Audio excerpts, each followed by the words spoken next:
Hey, Michael. Good to see you, man. Gonna get things started here in a moment. Maybe a couple more people join. It said there was zero watching, so first I didn't think anybody was in here. What play? I'm not even looking at the film right now. What play are you talking about, Michael? Or that might be an old, might be an old message. I'm not sure.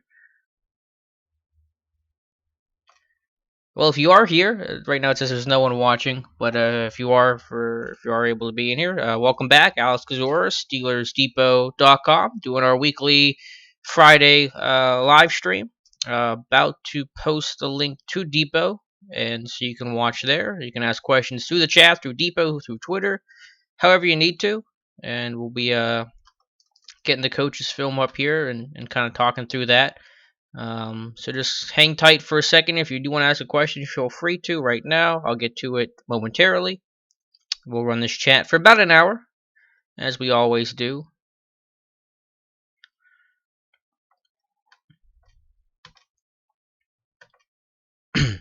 And our goal is to keep this for every Friday for about an hour, a little over, a little less, just depending on traffic and how much interest there is and things like that. So let me I'll start rolling through the tape for whoever's here right now because I'm sure you guys want to see that more than you want to hear me talk. But I'm just gonna get the links posted everywhere just to try to get in as many people as possible. Hope you're having a good Friday.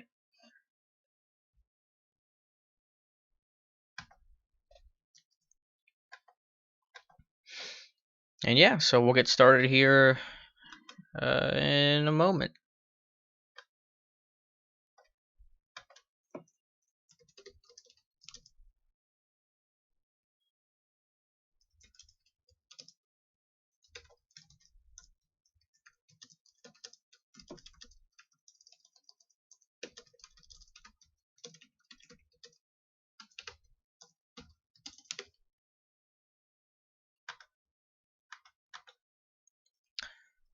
So yeah, we'll run this up for an hour, just getting everything posted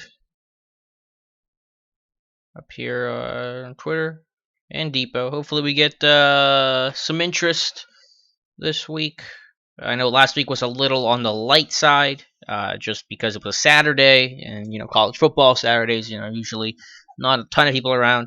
Kind of get that off day before they get ready for Sunday football, and obviously today we'll be talking about Steelers getting the win over the Kansas City Chiefs in dominating fashion, the complete opposite of the way it was against the Philadelphia Eagles, as the Steelers win 43-14, and Chiefs get two late scores, including one on basically the last play of the game. So we'll talk about some plays there. I'll go through it here if there's not really anyone that has any questions. If it's a play that you want to talk about or a question, whether it's regarding the Chiefs games or the Jets game coming up this Sunday, or just overall, or anything anything on your mind, you certainly feel free to ask in the YouTube chat, in the comment section on Steelers Depot, on Twitter, whatever's most convenient for you. Let me move that out of the way here.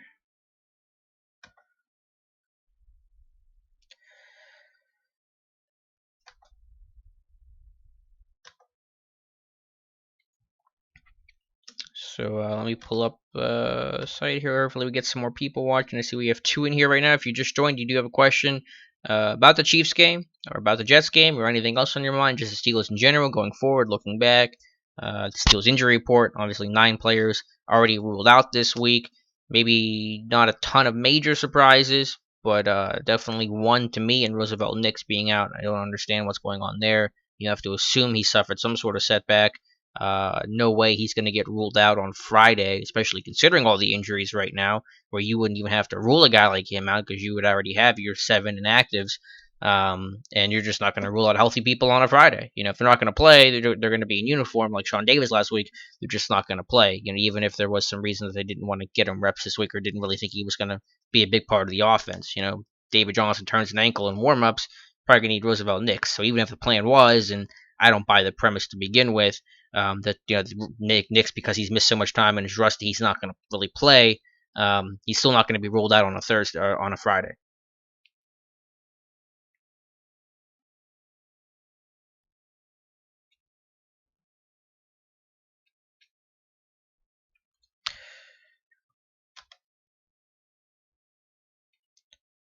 So if you guys are just joining, I can start going through some plays, some of the highlight plays of this game. If you have any questions, please ask. I always try to get to someone else's question first before talking about what I want to talk about.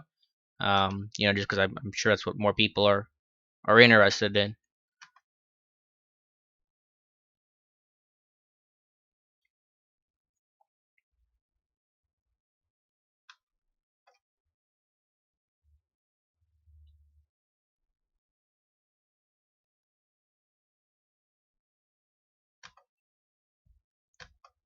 But yeah, we'll run this for about an hour, a little more, a little less, again, depending on if who's all in here.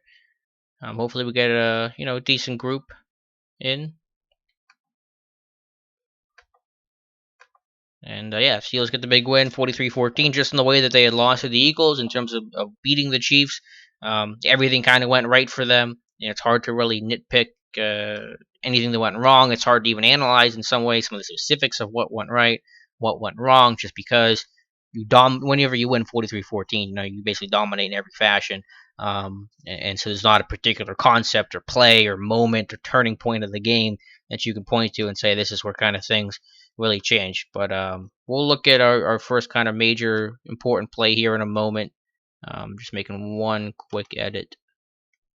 But yeah, if you guys have any questions, please feel free to ask on the YouTube chat on Depot. And I've been saying that a lot, but I'm just saying that a lot early, just as people start coming in. If you're new to it, or you're not really sure kind of what this is like, or how this works, feel free to ask questions. This is definitely a live chat. This isn't me necessarily talking to the tape for a particular play like I do in some of the other videos. All right, so let me find the first probably major play here. There's the Hayward sack, which was just a nice individual effort. We can look at that briefly. And it's a little, I think it's a little like half roll, by the Chiefs, and it's just great individual effort and technique by Cam Hayward.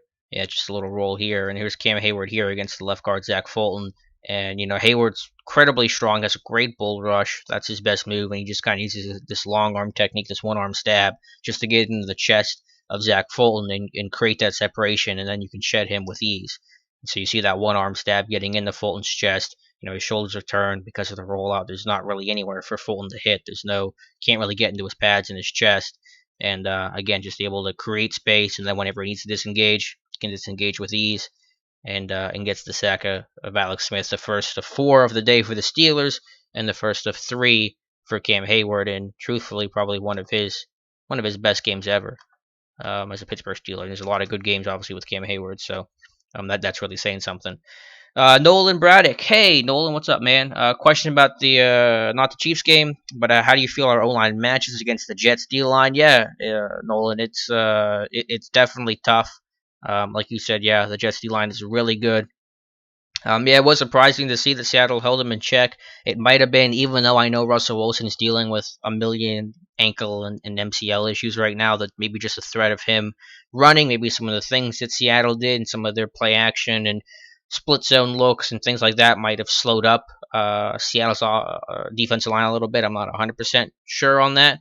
But I think regardless of what happened last week, at any single week, this is a team likely against the Bengals. They can get 7 sacks, and it's a defensive line that is responsible for 8 of the 11 sacks by the Jets this year. They are a 4-3 team. I know we think about Todd Bowles and we think about the Jets as traditionally a 3-4 team. Think about the big nose tackles they've had in the past, Chris Jenkins and guys like that. But they are a straight 4-3 team because they have the talent on that defensive line. And, you have Wilkerson and Richardson and McClendon, Leonard Williams. The depth isn't great, but the front four is fantastic, and they play a lot of snaps. I mean, some of those guys are going to be playing 95% of the time. The one benefit here is that it's a home game, and so the communication is going to be easier. The crowd's not going to be as much of a factor. But I think it's really just about communication, especially when you have a guy like Chris Hubbard coming in at right tackle, because that's basically certain now with Marcus Gilbert and Ryan Harris ruled out. Just communication with stunts, because while the Jets aren't a blitz-heavy team, they run a lot of games and twists and stuff like that. You watch the Bengals game, I think they had 4 of their 7 sacks off of twists and games and just 4-man rushes where they were being really creative.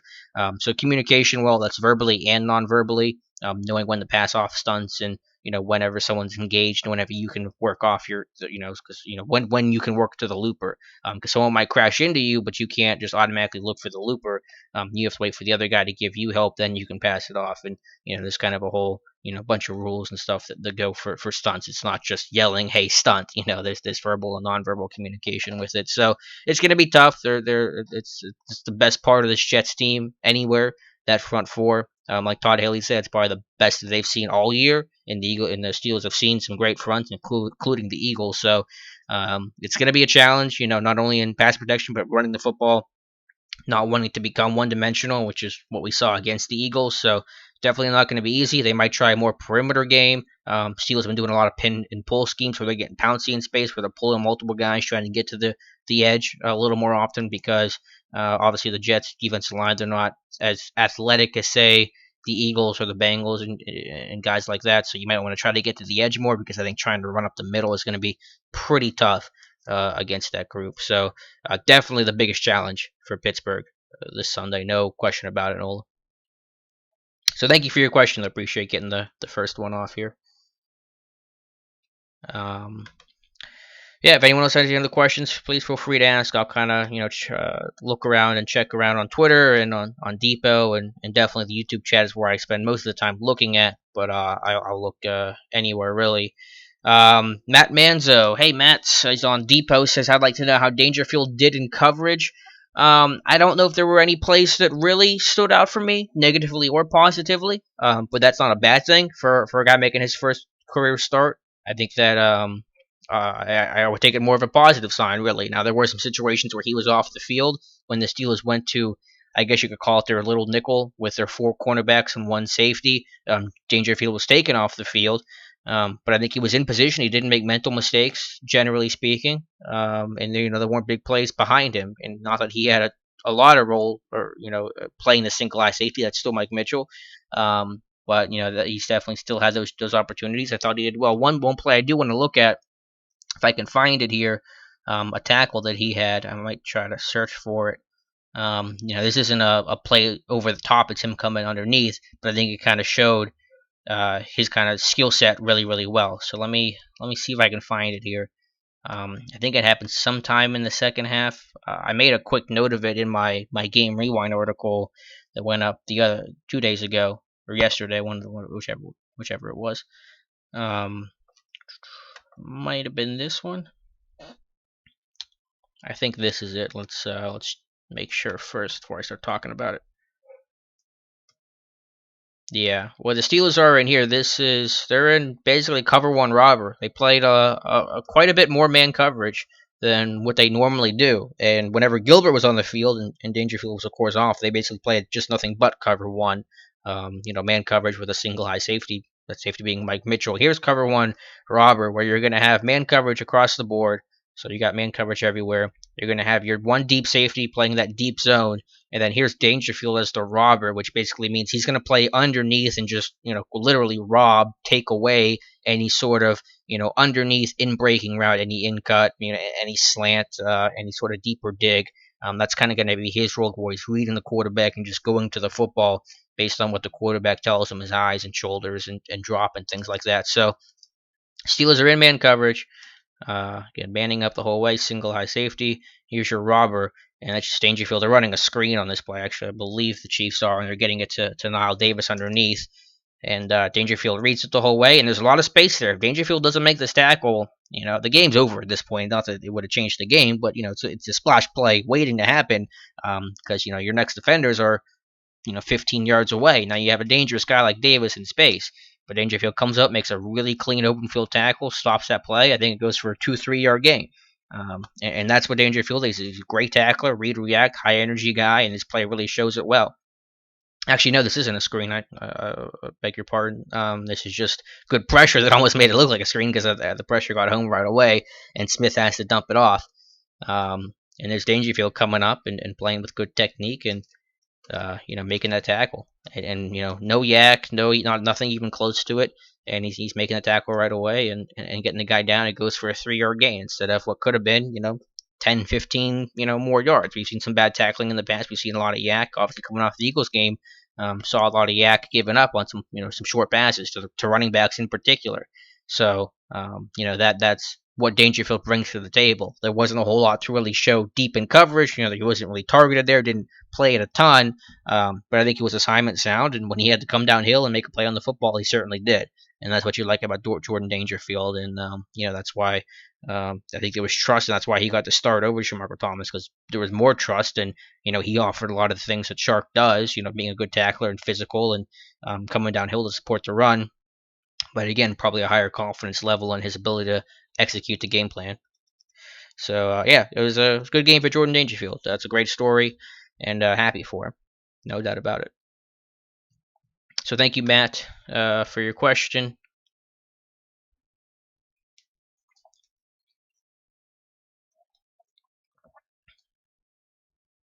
Let me know if the stream is working okay. Make sure there's no issues with it.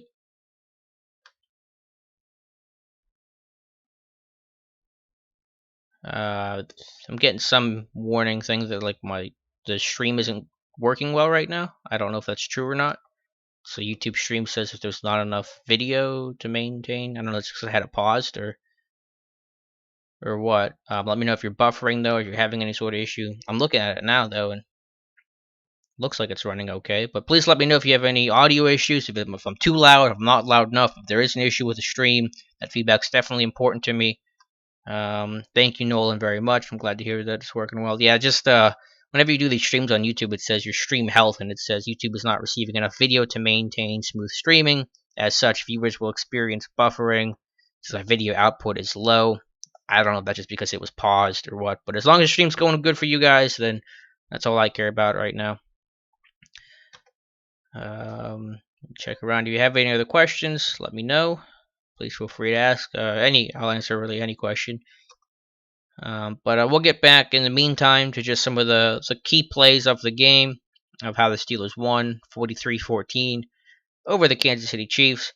I'll look at this Colts play again, the first play of the game for Pittsburgh. We did cover this in the video I did before where I wasn't really doing the live chat. I was just talking to the tape. But I'll look at this briefly in case you haven't seen that video. But I definitely encourage you to check it out. Just type in Sammy Coates in the search bar on Depot, and it's the one that's the video of mine. I'll say video Sammy Coates breakout game, because I really think this was Sammy Coates' breakout game and his most complete game as a receiver in the NFL. Just basically a simple go route here from Coates. But I love the fight. I love the physicality. I love the playing to your size. He's one-on-one here with Marcus Peters. He's able to swap pips, get on top of the cornerback. Ball's a little underthrown, but Coach just goes up and high points the football. He's leaping. He's off the ground. Peters is still on the ground. Coach fights for the football, makes the catch, and it's a 47-yard gain on the first play of the game. Against arguably a top 5 corner. You could say even higher than that, and Marcus Peters, and you made him look bad, and that's tough to do. And that's a good message you send early, saying, hey, we're going to go after your guys. We're not going to play scared. And even though the Steelers don't get points in this drive, they do a great job of flipping the field. Because if the Steelers go 3 and out, let's say on their own 5-yard line, Chiefs get the ball around midfield, they're in great position there to start their second drive of the game. Instead, the Chiefs end up starting this upcoming drive after the Steelers punt on their own 24. So it's about a field position difference of 30-some yards. Nolan says, going to my first Steelers game this Sunday from Washington State. Any tips that you have? Best chance of getting an autograph? My seats are behind the goalpost next to the tunnels. I haven't really been. I don't go to a ton of Steelers games, to be honest. It's been a couple of years since I've been to my last one, especially now that I'm with Depot, and usually I'm not going to go to the games because, I have to start writing stuff up as soon as I get home, or as soon as the game's over, doing the winners and losers and getting ready for stuff in the morning and all that kind of thing. Just get there. I'm sure if you get there early, it'd probably be your best chance when players are stretching and warming up. Obviously, by any time that they're going back to the locker room and getting close to kickoff, they're not in that mindset. They're probably not even allowed to go out there and get autographs. So, but I know people that have been there and they've gotten there early, and they're down by the front rows and they're bring a sign or talking to a guy or something. I know Cardinal Lake's been pretty good with people and coming over and saying hello and chatting someone up for 5 or 10 minutes. So, I would just get there early. That would be my biggest thing if you want to try to get an autograph or a picture with somebody. Just other things, also getting there early is good for parking. Just be mindful of that. I don't know all the prices for parking, but some places, most places you're going to have to pay. I'm sure the price varies. Just revisit the Steelers restrictions for any NFL team, or but bags that you can bring in, the size bags and contents and stuff. I don't know all the rules, but just check that. Just make sure you're bringing in something that just you're going to be allowed to bring in. But those look like great seats though, on behind the goalpost next to the tunnels. That's that seems like it's prime real estate. So that should be awesome, and hopefully they get you a win, Nolan. That'd be a great way to celebrate your first game in Pittsburgh.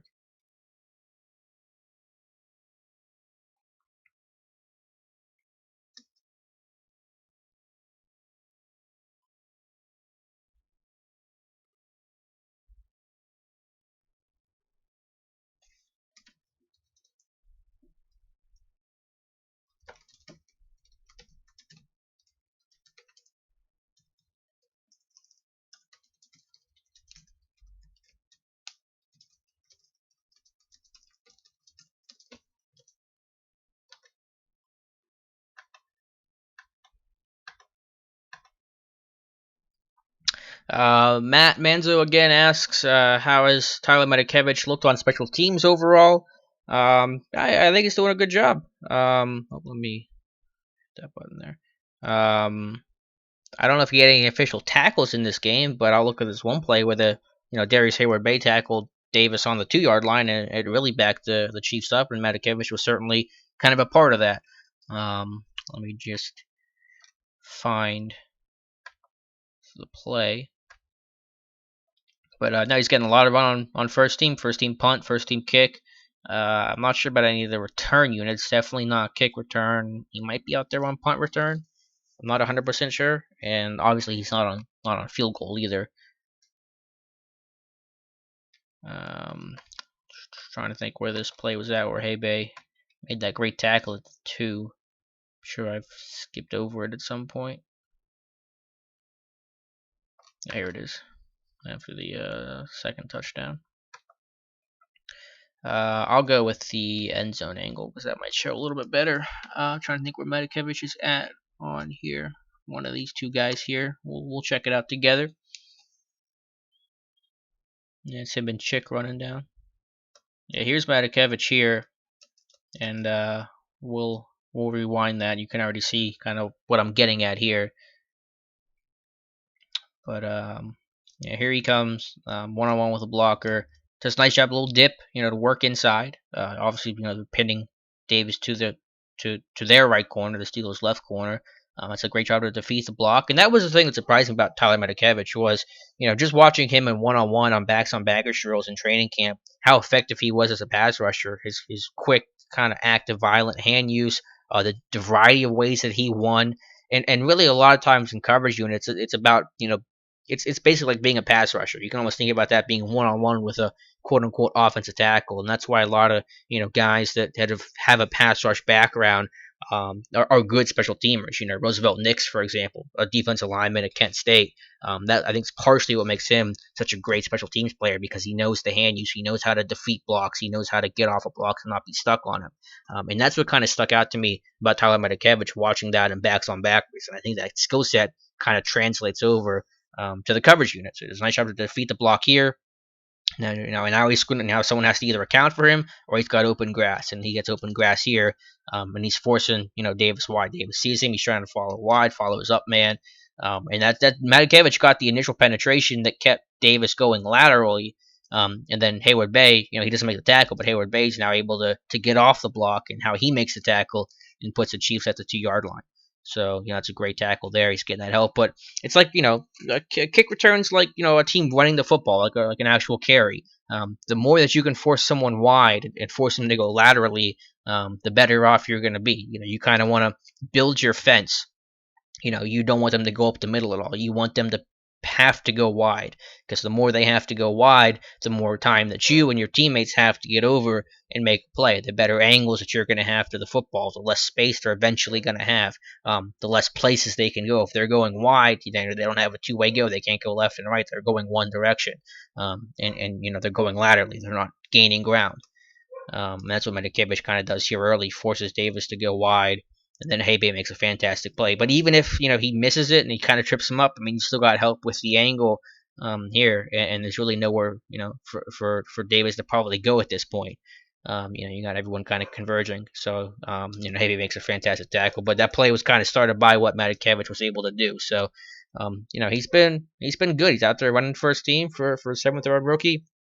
Basically chosen over Steven Johnson, who I was pretty convinced was going to be what Medikevich is doing now. Whenever Johnson was first signed, so hats off to Tyler Medikevich. His rusher spot's not in danger. He's not going to get sent down. Steven Johnson's probably in danger of getting cut right now, given all the injuries that the Steelers have. But yeah, Medikevich is doing a fantastic job. So thank you again, Matt, for the question. Appreciate it, man.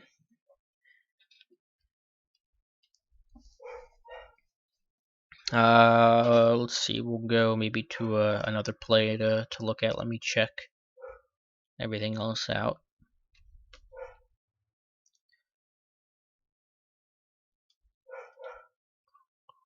So we looked at Sammy Coates' play. Was the last one that we had looked at. Yeah, Steelers end up punting on their first drive. The forced fumble by Tuitt. That was a great play, and William Gay had a hand in that as well. We'll go from the end zone angle here. Very angry Spencer Ware at the top left corner of your screen, as he should be. Can't turn the football over.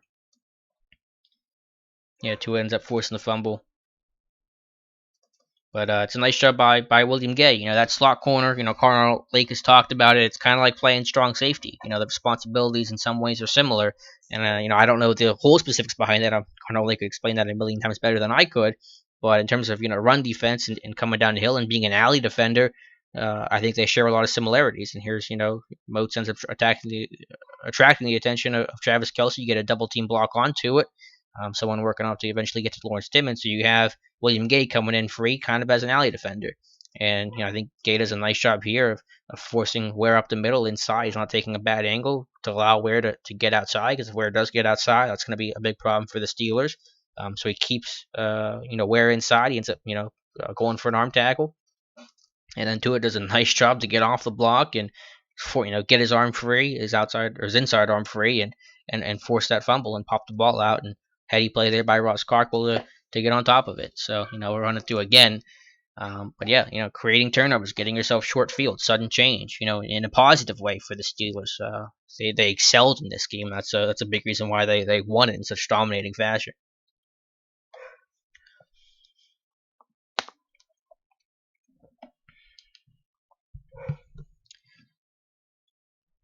So yeah, that was definitely a big play there, and the Steelers get another touchdown right after that.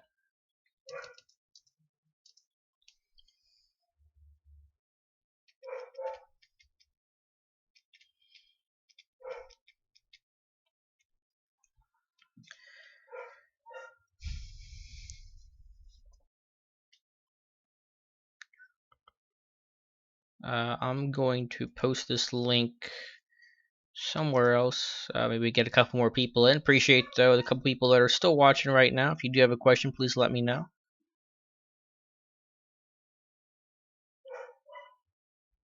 Let me post it somewhere else though. See if we can get a couple more people in. I know it's Friday. I don't know. Maybe we'll end up changing the day or time if this, feel like there's, people aren't around a whole lot. But I do like Friday. It is kind of a good day. It's still a work day. Not the weekend yet. And then usually by Friday I've kind of watched most of what I'm going to watch the opponent, watch the Steelers game. So I kind of feel like I'm not, light on something. I haven't seen something enough to really talk about it.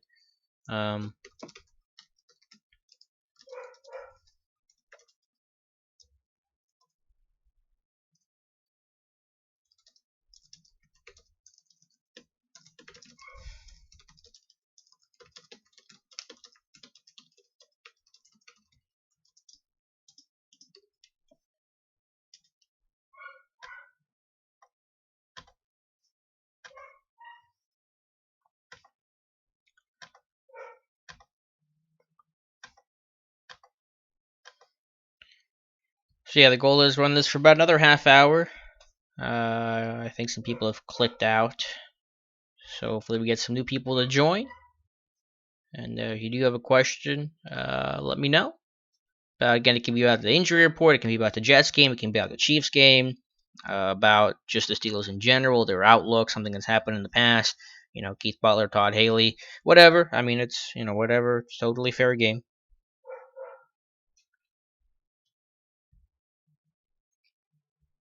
But I appreciate you guys stopping in. Again, if you have a question, let me know. We'll get to another play. Basically, they're all going to come from the first half here in a moment.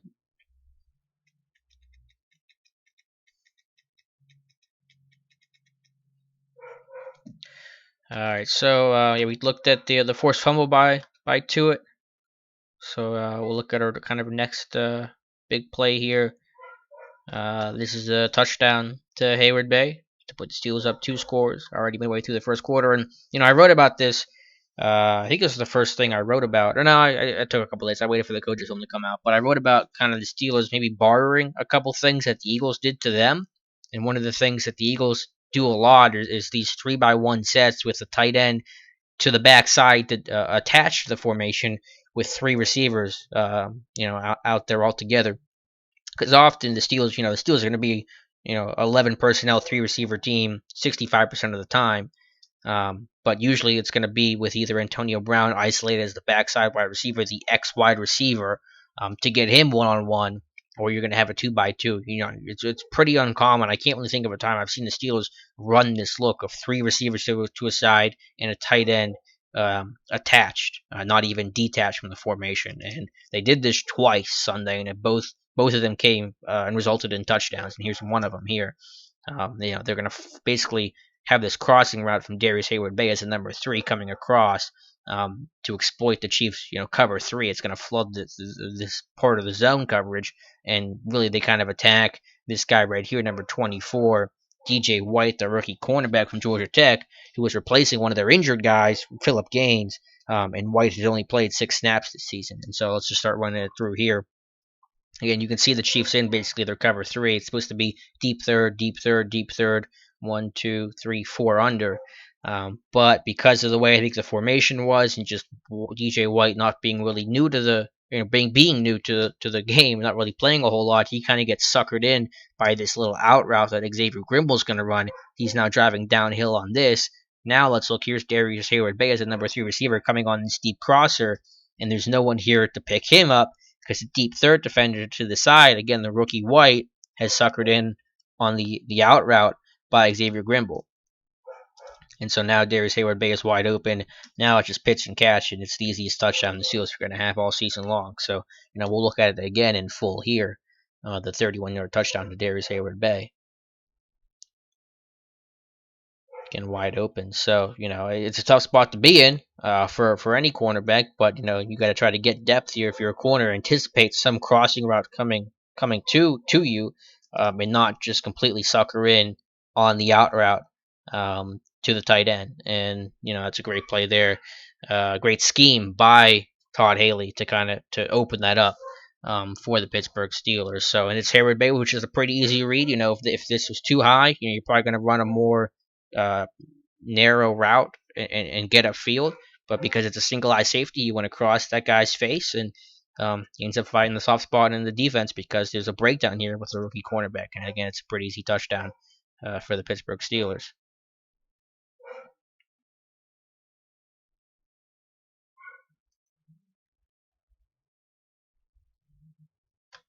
And that just kind of really gets him going. Matt has another question. Considering Butler's defense, have you seen anything unlike LeBeau's? Any play that says this is what Butler is? Well, that's a good question. I talked about it week 1, a couple of the fire zones that Keith Butler has kind of changed up, tweaked a little bit. I point out that one corner blitz where they brought both the outside corner and the slot corner. That's something that I hadn't really seen under LeBeau. That's kind of a variation on one of the fire zones that Dick LeBeau has run. So I think that's kind of been a stamp. Probably been some more man coverage. Again, with Justin Gilbert, let's try to find a play with Justin Gilbert in. I'm not 100% sure when that would have been though. One of the touchdowns late in the game, I think, or one of the drops that Travis Kelce had. If we can find that. So you've seen a little bit more man coverage, a couple of the fronts and some of those kind of things I think are different. I think generally they're a little more of a one gapping team. Now still do a lot of two gapping. They're definitely not just one gapping. Some of that has to do with the talent that they have. They have guys like Hayward and Tuitt, and Steelers never really had guys of that athleticism under Dick LeBeau. Let me try to find one play though.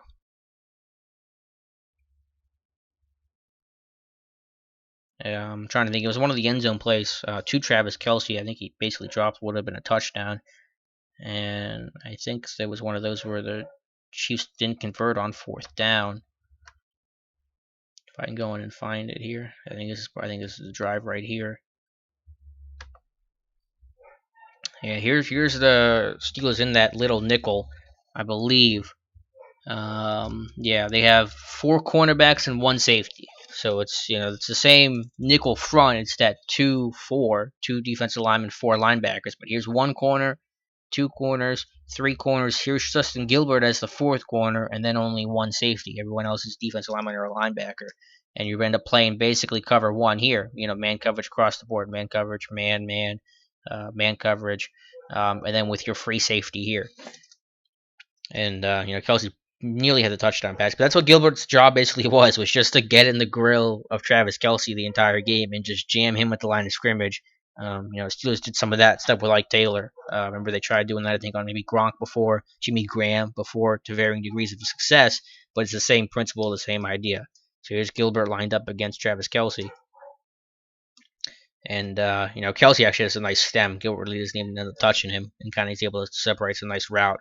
But that's the idea, at least, is just to get in the Travis Kelce's face. So some more man coverage, definitely some more cover two, which I bet Tomlin has an obvious influence on that. Some of that shifting and cocking and turning the nose tackle some more. That kind of goes back to some Bud Carson stuff, some cover two principles. Some stuff Joe Green would do way back in the day that made him so potent. But generally, it's not too different from LeBeau's defense. It definitely has Butler's stamp on it. I'm sure that's going to continue to evolve and grow over time, and we've seen it, to an extent. But there's not a drastic difference, which I think is fine. I have no problem with. Toontown rewritten. Oh goodness, I can't say it. Rewritten. Oh my goodness. Says, how do you get this film? This is the NFL Game Pass. I think it shows it in the stream right now. Maybe not. But you can just buy a subscription. It's $100 for the year. You get it from now till July 31st, and you get the coach's film, which comes out usually. Depends on when the game happens and how long they take to get it out. It can vary a little bit, but usually Tuesday, Monday night, Tuesday sometime. Usually you're going to get the coaches film out. For me, it's a must have. It's a big, it's well worth the price tag of $100 for it. But yep, NFL Game Pass. You can just Google it, and it should be the first thing that comes up. It definitely has some problems sometimes. There's a lot of glitches, and the customer support has been decreased a lot. They don't. They got rid of their Twitter account. They got rid of their contact, their chat, and their phone numbers. So now really the only way to contact them is through email. Because they got a lot of backlash about some buffering issues and some kind of weird things. Obviously they're the only people that supply this, so they can kind of do whatever they want because they're the only ones that have access to this. But generally speaking, it's worked pretty well for me this year. I haven't had too many problems with it, and by this point, I've had this for I don't know 3 or 4 years now. So kind of used to all the workarounds and whenever a little bug comes up, how to fix it and those kinds of things. So yeah. So yeah, let me know if you have any other questions. Um, if you think there's a better day or time to do these things, let me know. If you just have any suggestions, I'm certainly more than open to ideas. We've only been doing this for 4 weeks now, 3 or 4 weeks now.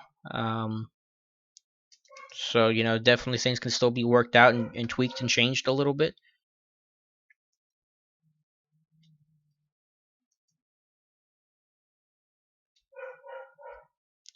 We'll go back to some of the key plays from this game. Again, kind of focusing on the first half. We'll just skip right now to the third touchdown of the game for Pittsburgh. Again, great field position, starting on the Chiefs 40. Here they're at the 38. And this is kind of a crazy thing. Just actually, I'll get to this play here in a second. I see we have a new question. Joey Stone, hey Joey, says, "What do you think the Steelers do with Wheaton at the end of the season?" I know the easy answer is to say he's going to walk, and obviously if he doesn't start producing more consistently than he has, then that's probably the likely option. But I'm still not opposed to bringing him back. Just because you don't know Martavis Bryant's situation. Wheaton is actually going to be pretty cheap now, considering he's going to be in a rotation. The numbers aren't going to be as gaudy. He's had the injury bug a little bit. So I think he's going to be a pretty cheap guy to re-sign. He's definitely not going to get Marvin Jones and Mohamed Sanu money. So if Steelers want to bring him back on the cheap, I'm all for it, and I think it'd be a wise idea because he's still a guy that has great speed. He's a versatile guy, can play inside out.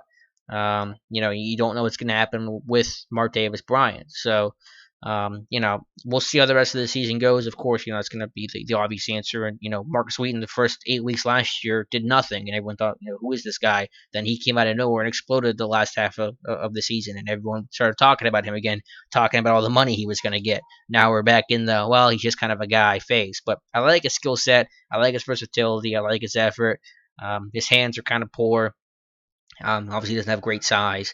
But I'm not opposed to bringing him back. I think he's a versatile guy and somebody that can really do a lot for your team. So we'll see what happens with him. Again, I've always said I've always kind of been the optimist in saying, hey, maybe Wheaton comes back. Don't necessarily walk him out the door just yet. But it's hard to really say right now, week 4, what's going to happen with a guy with still so much to go this season.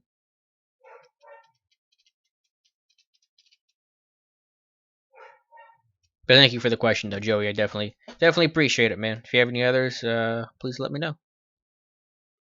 And let me know if there's any issues again with the stream or audio. I think everything's good, but I just like to be overly cautious about that kind of stuff. Make sure that no one's having a bad experience, and I don't want to run somebody off and so they never come back. We'll go to the again the AB touchdown. I wanted to briefly touch upon. If I can find it.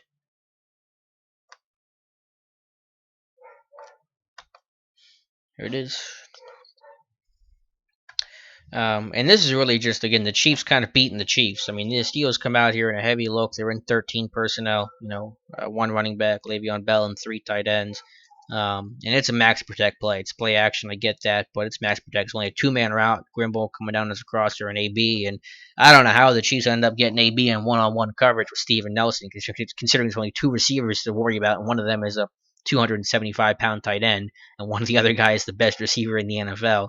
But the safety ends up biting super hard. Ron Parker, who's a veteran and a good player, ends up biting super hard on the crosser. He creates one-on-one here with Steven Nelson, and AB, top of his route, you see the separation he gets. It's really remarkable, and he's going to win that battle. He's going to go up and get that football and do a little dance and get fined and give us something to talk about for the whole week. We'll watch it again real quick from the end zone angle, then I'll go back to the aerial view because I think that kind of shows it a little bit better. But yeah, baby, just winning that football. AB versus Steven Nelson. I like Steven Nelson. I like him coming out of Oregon State. I know Dave liked him coming out of Oregon State even more than I did, but that's no contest. None at all. And yeah, I don't know.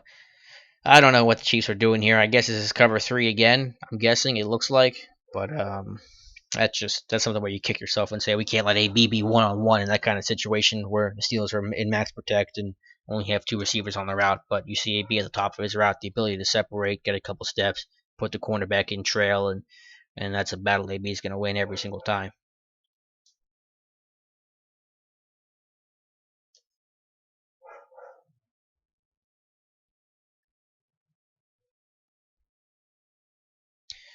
I think we're gonna probably go about 5 more minutes and then we'll wrap things up. So if you do have any questions in, please send them in now. If not, though, definitely again, we'll do this every week. Joey saying still hold on to that Seattle game. I do too. Do you know why they're still holding Nix out, even though he was a full participant this entire week? I don't, and that was my first reaction to that because I saw the injury report, and I'm not surprised that Gilbert, even Ryan Harris or Golden and Shazier were out, but I have no idea why Roosevelt Nix was out because he worked in full, like you said, all week long. It felt like he was going to finally be back to play. I was super excited about it. Roosevelt Nix is my favorite player on the Steelers. Um, but it has to be a setback. Something had to have happened with that back issue. There's no way you're going to rule out an injured player or a healthy player on a Friday. Even if you think he's going to be rusty and not going to play a lot, you're not going to rule him out. He can still dress, especially given all the other numerous injuries that the Steelers are dealing with right now. They have a whole inactive list of just injured players plus another guy. Basically 8 guys hurt. Now Nick's situation, which I guess is up in the air. You look at Sean Davis last week. Davis didn't. He played one special team snap the entire game. He didn't play a snap on defense. They're not going to rule him out. He's still going to be available just in case. Like I said earlier, I think at the very start of this chat, before most people got here, let's say David Johnson turns an ankle in warmups or something, and now you need a fullback. Now you're going to play Roosevelt Nix out of necessity. So even if the reason was that he was rusty, which I don't really buy in the first place, that premise, because he's still, special teams, he'll be fine on special teams. It's like riding a bike for him, I'm sure.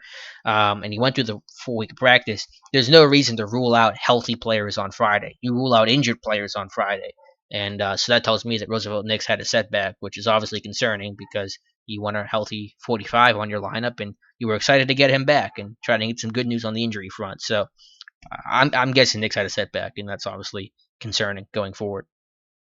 You're also asking about Grimble. No, Grimble's been good. I was kind of down on him after the preseason. I was like, are you really seeing the progression, week to week enough to justify him earning a spot, or is he just kind of the default guy? But he does have nice size and length. As a blocker, he's improved a lot. Obviously, he's given you something as a receiver, and I think the amount of 13 personnel, 3 tight end sets that you've seen, which has definitely been an increase in, it is a vote of confidence in Grimble. It's not playing him just to play him. I think they're trying to get some ways to find playtime for him, and they have enough confidence in using him to mix up the formations and to run some more 13 personnel, which is something they don't typically do. So I don't know if any plays from this game really stick out. Let me try to search. I'm trying to think if he had a catch in this game. He had a 19-yard catch in this game, didn't he? Trying to think. Oh, I typed in Gilbert Grimble. He had a 19-yard catch in this game. So we'll just show this. This is actually pretty identical to what he did against the Bengals for his first career catch, first career touchdown, just running a little skinny post, almost like a bang 8, against the soft corner here, and just kind of is able to box out the cornerback here. I think that's Marcus Peters, and make the catch and pick up 19. So look at it from the end zone angle as well here for you, Joey. You see Grimble off to the left side of your screen, and just using that size to his advantage, and makes the catch, and picks up 19 yards. So again, you give that real run heavy look, and end up play action off of it, and you get it again, just a 2-man route, just like the AB touchdown. A little stem to the outside, the corner playing off a little bit, and then you're just gonna run a little 10-yard skinny post. That's right there in probably most teams' playbooks. And is able to run a nice route, doesn't drift, and makes the catch, and picks up 19 yards. So yeah, Grimble's been slowly coming along, and I think clearly they like him, and that's going to make the situation when Ladarius Green gets back, if he gets back here in 4 weeks or so, a little bit interesting, because I don't know exactly what's going to happen, if anyone's going to be voted off the island, or if they're going to carry 4 tight ends on the 53, and what about the active game day roster, and those kinds of questions. But that's still a couple weeks away. The landscape of the roster could change a good bit, injuries and Green's health, who knows what's going on there. So, I don't want to make any assumptions or guesses about what the situation is going to be, because I know the situation is going to change from now until, a month from now. You think about where this team was at a month ago, health-wise, and that kind of thing, and look where they're at now, and it's obviously pretty different. But thank you, Joey. Matt, last question. I think this will be the last question of the chat, unless anyone wants to get their question in really, really quick. But what do you think of Gate's performance in the slot? Has he looked as good as we thought he would, or has he slowed down a bit? No, Gate's been good. Gate's one of those guys you can put, anywhere, left corner, right corner, slot, hot dog vendor. It doesn't matter. He's going to succeed and really do it well. So, I showed that play earlier about him kind of forcing Ware inside on that forced fumble. I'll look at it again, real quick. Trying to think of some other plays that really stood out to me in this game. But no, Gay's fine. I mean, I don't think he's really slowed down. I don't think he had a ton of speed to begin with. No, he's been fantastic. He's a steady player. Again, never too high, never too low. As a leader, vocal, great communicator, a mentor to these guys. So I have nothing bad to say about William Gay. And you see him there, kind of forcing Ware to the inside. Tua gets the forced fumble. Steelers get the ball. They get a touchdown. Sudden change. Everything's rocking and rolling. Place is going crazy. That's what I want to see. That's what makes everyone happy and wants to go to work on Monday, and talk about the game. So, no, William Gay's been great. I see no signs of him slowing down.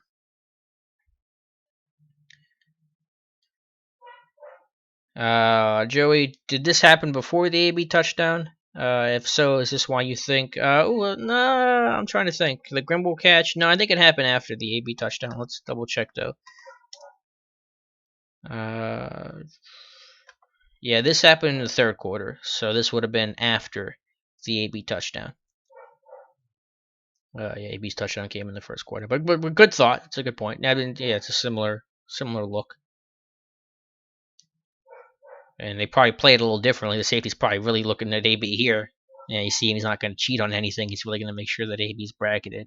I'm not sure if the coverage was different, um, but yeah, after.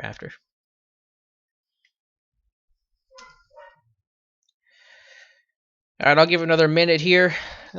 See if any last second questions come in. I think we're gonna call it a day for the week. But like I said, we can all we'll Thursday mailbag, which we have, which you can ask a question. There's usually a pretty active chat in there. That's always 2:30 on Thursday, so you can ask a question on Steelers Depot. That's not through the live stream. It's not through YouTube if you're not familiar with it. But you can ask away there if you're not around for Fridays or don't can't stream that well or whatever the case is. But we'll try to do this every Friday at 3 p.m. Hopefully, we keep getting people in. I'm glad it kind of picked up a little bit at the end. I know it was quiet early on, but I know people are busy and they have to work and that whole kind of thing. So I appreciate you guys for sticking around. But yeah, tell your friends or I don't post a link or something. The more people share, the more people end up being in the room. Hopefully, the more active it'll be. And appreciate you guys again coming in late to ask questions. And Nolan and Joey and Matt. I appreciate you guys sticking around.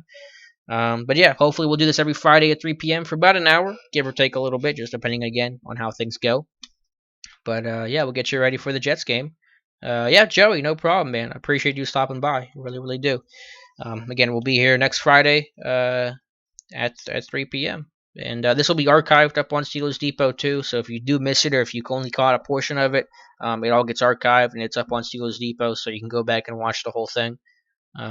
Or if you just want to go back and rewatch something, or whatever the case is, it's up there. If you want to subscribe to my YouTube channel, again, Alex Kozora, you can do that. That's usually kind of you get first alert for when these streams and stuff happen. Even the things that where I talk to the tape and it's not really a live stream, it still I think comes up as a live stream alert, and you can be basically the first to watch then if you really want to. And occasionally I screw up and do multiple takes and stuff, so you get to watch me screw up and delete videos and that kind of thing. But yeah, thank you guys for watching. Do appreciate it. Again, follow us, Steelers Depot, and we'll get you ready for the Jets game. Steelers are picking on the win, but it's never going to be easy. We know that, and the Jets still have some talent, and they're going to give, in some regards, I think the Steelers some problems, but I think the Steelers are able to pull this one out. So I think it's everything I have. Again, appreciate it, guys, and again, this will be archived. And yeah, so I really appreciate it. Have a great weekend and enjoy some Steelers football. We will talk to you next week.